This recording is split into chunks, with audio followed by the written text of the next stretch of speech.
Milli mətbəximizdən çox dadlı xəngəl bişirdim. 2 ədəd kənd çolpasının haram buyurulan hissələrini kəsdikdən sonra doğradım.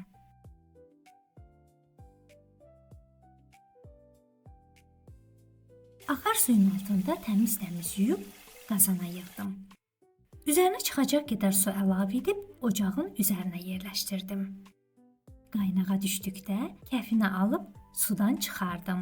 Körpə olduqları üçün çox qaynatmadım.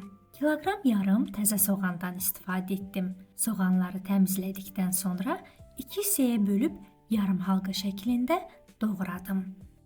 Qovuracağım qaba tökdüm. Üzərinə 1 xörək qaşığı duz, 400 qram ərinməmiş nehrə yağı əlavə edib orta atəşdə ocağın üzərinə yerləşdirdim. Soğanın rəngi dəyişdikdə çolpaları da üzərinə əlavə edib qarışdırdım. Çolpadan bişib qovurma hazır olana kimi qapalı şəkildə bişirib götürdüm. Xəngəl yuxası üçün 1 kiloqram undan istifadə etdim. Onu ələyin gözündən keçirdim.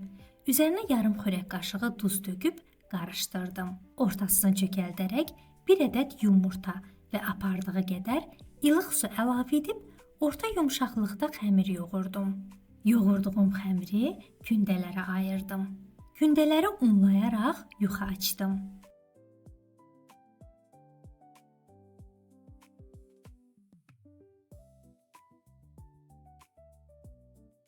Sacı orta atəşdə ocağın üzərinə yerləşdirdim.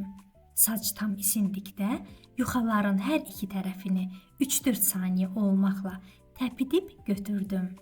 Bu şəkildə hazırlanan xəngəl yuxası suda dağılmaz.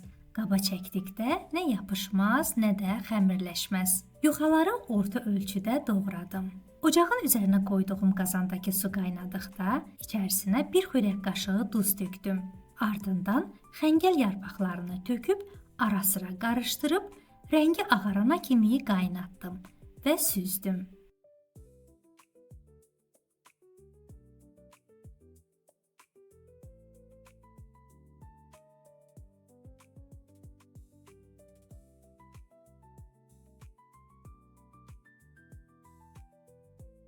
Xəngəl sarımsaq qatıqsız yeyilməz. 3 diş sarımsaq, 1 kasa qatıq qarışdırıb servis etdim. Sizcə də milli mətbəximizin təamları möhtəşəm deyilmi?